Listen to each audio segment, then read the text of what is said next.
Will বা ওসিয়তনামা আসলে কি?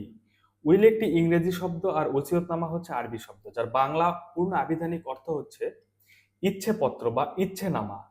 কোনো ব্যক্তি তার জীবন অবস্থায় অপর কোনো একজন ব্যক্তিকে তার সম্পত্তি দিয়ে যাওয়ার যে ইচ্ছা পোষণ করে, এটি আসলে উইল বলা হয়।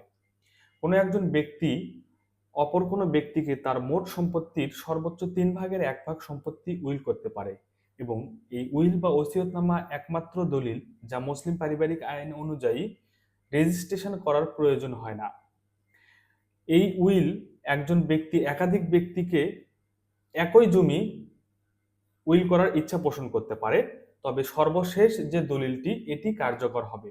হিন্দু পারিবারিক আইন অনুযায়ী কোনো হিন্দু ব্যক্তি তার সমুদয় সম্পত্তি যে কাউকে উইল করতে পারে, সেক্ষেত্রে সহকারী জেলা জজের দ্বারা এটি কিন্তু প্রবীণ করতে হবে।